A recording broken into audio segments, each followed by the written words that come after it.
दूरदर्शन, जिसने हमें टीवी देखना सिखाया।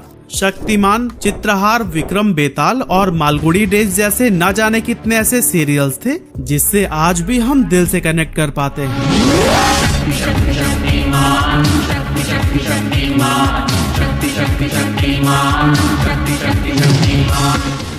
यहाँ तक कि रामायण और महाभारत आने से पहले लोग अपने घरों की साफ सफाई करके अगरबत्ती जलाकर बैठते थे और एपिसोड खत्म हो जाने के बाद से प्रसाद भी बांटे जाते थे।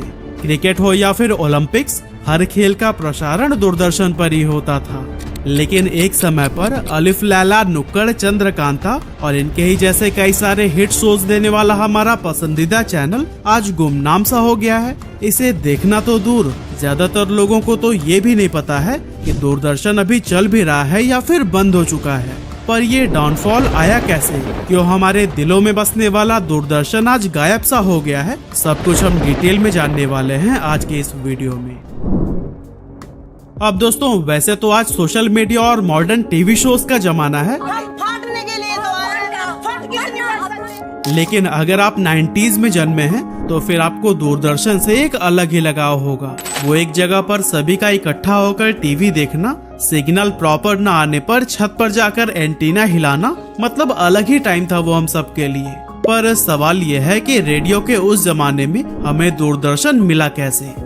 असल में दूरदर्शन की नींव आजादी के लगभग 12 साल बाद 15 सितंबर 1959 में एक पायलट प्रोजेक्ट के रूप में पड़ी थी। मतलब कि इसे सिर्फ एक एक्सपेरिमेंट के तौर पर शुरू किया गया था और इस टाइम पर चैनल का नाम रखा गया था टेलीविजन इंडिया। इस प्रोजेक्ट के लिए उस समय यूनेस्को ने इंडिया को $20,000 दिए थे और साथ ही 180 फिलिप्स के टीवी सेट्स भी प्रोवाइड किए थे। यूनेस्को बेसिकली भारत के अंदर एजुकेशन को प्रमोट करना चाहता था, इसीलिए जब इस चैनल को शुरू किया गया तब इसका पर्पस एंटरटेनमेंट से कहीं ज्यादा एजुकेशन प्रोवाइड करना था। इसीलिए यहाँ पर हेल्थ की बात होती थी, लोगों को अपने अधिकारों के बारे में बताया जाता था और ट्रैफिक रूल सिखाए जाते थे। ये उस समय इसलिए जरूरी था क्योंकि लोगों के बीच इन चीजों को लेकर बहुत ही कम अवेयरनेस थी और कम जानकारी की वजह से लोग ना तो नियमों का पालन कर पाते थे और ना ही किसी के सामने अपने अधिकारों की बात रख पाते थे। शुरुआती दिनों में दूरदर्शन पर हफ्ते में सिर्फ 2 ही दिन प्रोग्राम्स आते थे, वो भी सिर्फ आधे घंटे के लिए। लेकिन फिर आगे चलकर 1965 में पहली बार इस चैनल पर हर रोज 1 घंटे का ब्रॉडकास्टिंग शुरू किया गया और इसमें 5 मिनट की न्यूज बुलेटिन भी जोड़ी गई।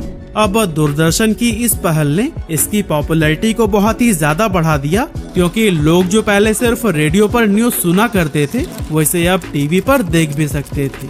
लेकिन दोस्तों, इसके बाद से नेक्स्ट ईयर दूरदर्शन पर एक ऐसा प्रोग्राम आना शुरू हुआ जिसने की देश में क्रांति ला दी। एक्चुअली हम बात कर रहे हैं कृषि दर्शन की, जिसकी शुरुआत साल 1966 में की गई थी। यही वो प्रोग्राम था जिसके साथ देश में हरित क्रांति की एंट्री हुई थी। असल में उस समय ज्यादातर लोगों का जीवन एग्रीकल्चर पर डिपेंडेंट था, लेकिन मैक्सिमम लोगों को खेती करने का सही टेक्निक, अच्छे मशीन्स और फर्टिलाइजर्स का नॉलेज नहीं हुआ करता था। ऐसे में कृषि दर्शन ने पूरे देश के इकोनॉमी पर इम्पैक्ट डाला और अब किसान भाइयों को खेती से संबंधित सभी जानकारियां दूरदर्शन पर ही मिलने लगी। और दोस्तों, कृषि दर्शन एक ऐसा प्रोग्राम है जो कि आज तक चलता ही आ रहा है और इसने लॉन्गेस्ट रनिंग टेलीविजन प्रोग्राम का रिकॉर्ड भी अपने नाम कर लिया है।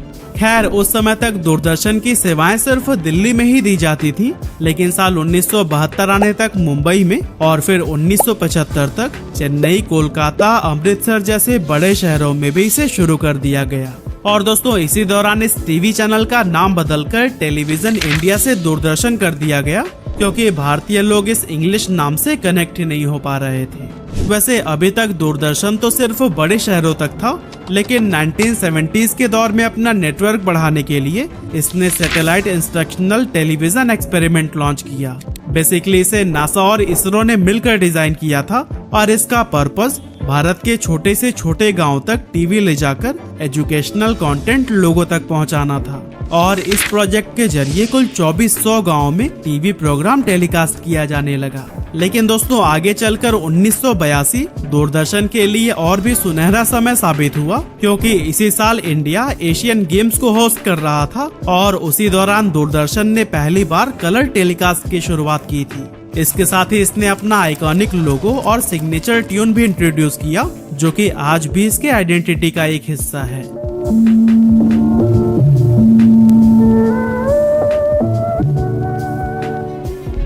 अब जब एशियन गेम्स को दूरदर्शन पर रंगीन कलर में ब्रॉडकास्ट किया गया तो फिर देश में मानो सनसनी सी फैल गई, क्योंकि अब लोग लाइव गेम्स को ब्लैक एंड व्हाइट की जगह कलर में देख रहे थे। इसके बाद से दूरदर्शन ने कुछ रंगीन शोज को भी लॉन्च किया, जैसे कि 1984 में आया हम लोग, जो कि इंडिया का पहला धारावाहिक शो था। दूरदर्शन का ये शो भी काफी हिट हुआ, क्योंकि इसमें मिडिल क्लास फैमिली के स्ट्रगल्स को दिखाया गया था और आम लोगों ने इसे अपने जीवन से रिलेट करके देखा, और इस तरह से ये शो लोगों पर हमेशा के लिए अपनी छाप छोड़ गया।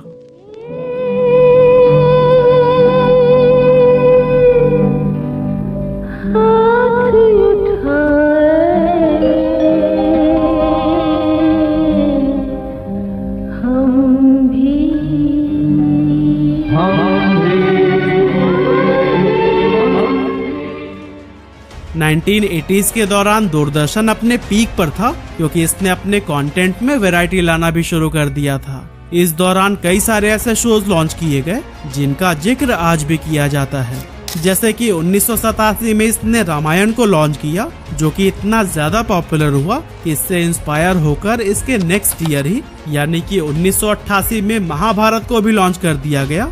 और इन दोनों आइकॉनिक सीरियल्स ने पूरे देश में ही एक वेव क्रिएट कर दी थी, क्योंकि लोग पहली बार रामायण और महाभारत की कहानियों को वीडियो के रूप में देख रहे थे। जो ये सीरियल्स इतने ज्यादा पसंद किए गए कि जब इनका टेलीकास्ट होना होता था तो लोग अपना सारा काम धाम छोड़कर टीवी के सामने बैठ जाते थे, क्योंकि ये लोगों के लिए सिर्फ एक एंटरटेनमेंट नहीं बल्कि एक रिलीजियस एक्टिविटी बन गया था। यहाँ तक कि हर रोज लोग अपने घरों की साफ सफाई करके अगरबत्ती जलाकर इस शो के टेलीकास्ट होने का इंतजार करते थे।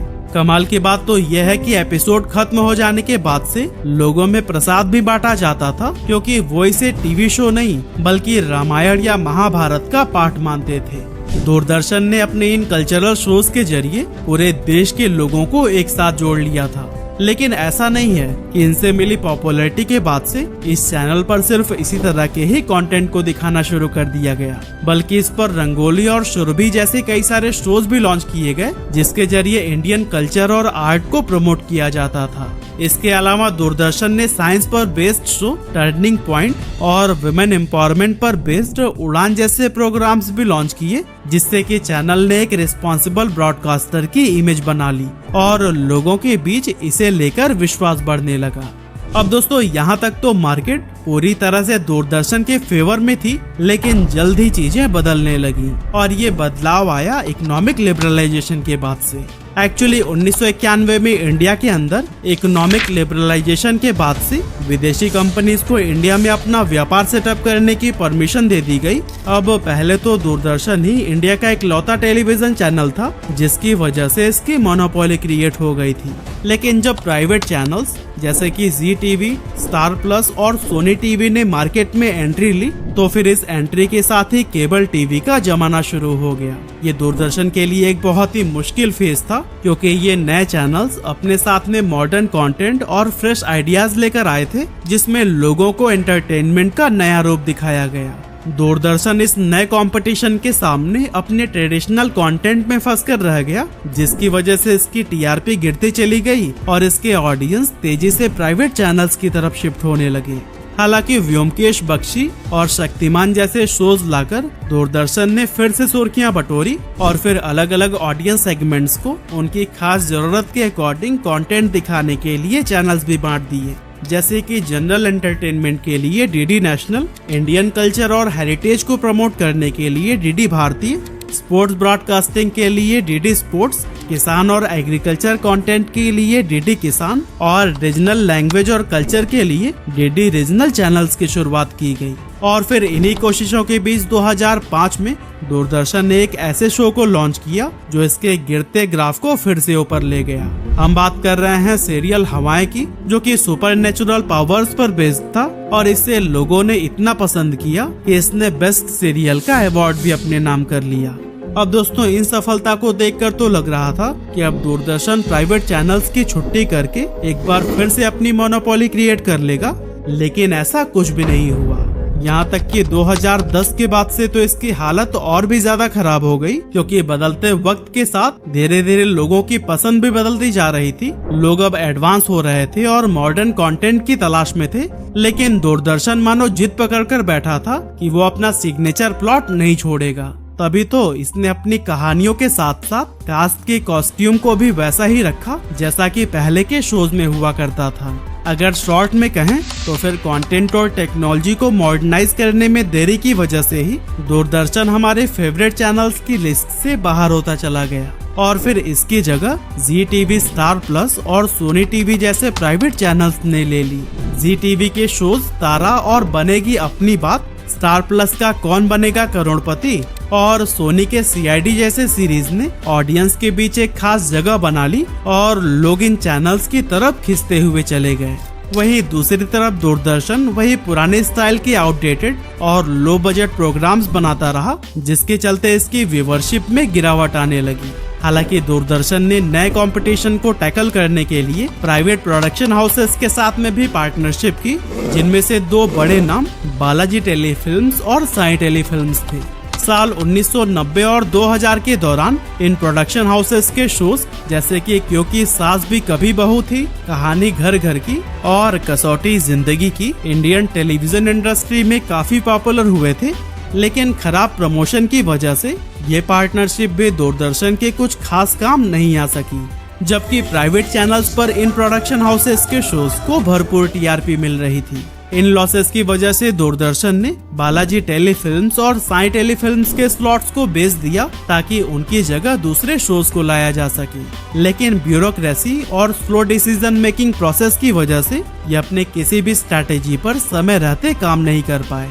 इसके अलावा दूरदर्शन की बर्बादी के पीछे का एक और रीजन हमारी सरकार भी रही है, क्योंकि सरकारी चैनल होने की वजह से इस पर ज्यादातर कंट्रोल गवर्नमेंट का ही था। न्यूज में क्या दिखाना है और क्या नहीं, ये भी सरकार ही कंट्रोल करती थी।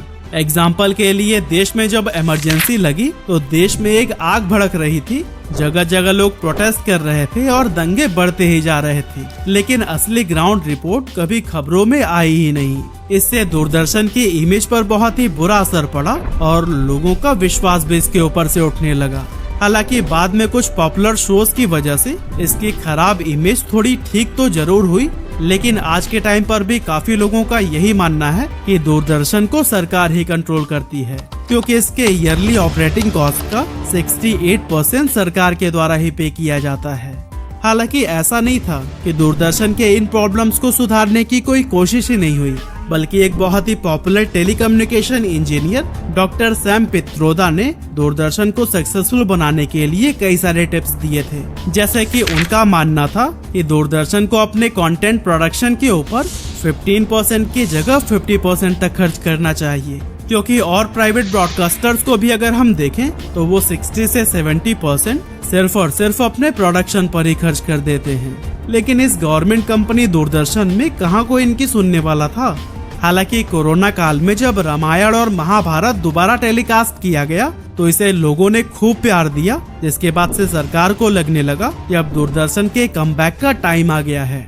लेकिन ऐसा कुछ भी नहीं हुआ, क्योंकि इन शोज को ज्यादातर वही लोग देख रहे थे जो पहले के टाइम में इन्हें देख चुके थे और फ्री टाइम में अपनी यादों को वो ताजा करना चाहते थे। इसीलिए जब पैंडेमिक खत्म हुआ, लोग बाहर निकलने लगे और अपने काम में व्यस्त हो गए तो दूरदर्शन की व्यूवरशिप फिर से गिर गई। लेकिन अब सवाल ये है कि क्या अब भी ऐसा हो सकता है कि आने वाले सालों में फिर से लोगों के बीच दूरदर्शन का क्रेज बढ़ने लगे? देखिए दोस्तों, क्रेज का तो नहीं कह सकते, लेकिन आशा कर सकते हैं कि दूरदर्शन फिर से ऑडियंस को अट्रैक्ट करने में कामयाब हो सकेगा, क्योंकि पिछले ही साल कैबिनेट ने दूरदर्शन और ऑल इंडिया रेडियो को मॉडर्नाइज करने के लिए 2500 करोड़ रुपए से भी ज्यादा का बजट अप्रूव किया है और इस स्कीम का मेन फोकस दूरदर्शन के इंफ्रास्ट्रक्चर को अपग्रेड करना है, जैसे कि HD क्वालिटी ब्रॉडकास्टिंग और डिजिटल ट्रांसमिशन शामिल करना। लेकिन ये सब तभी मुमकिन हो पाएगा जब फंड्स का सही तरीके से इस्तेमाल किया जाएगा। फिलहाल दूरदर्शन के लिए मार्केट में बहुत सारे चैलेंजेस मौजूद हैं। ऐसे में ये बजट इनके लिए नया चैप्टर खोल पाएगा या फिर नहीं, ये तो हमें आने वाले वक्त में ही पता चल पाएगा। लेकिन अगर इस वीडियो को देखने के बाद अगर आपकी भी पुरानी यादें ताजा हो गई हो तो हमें कमेंट करके जरूर बताइएगा।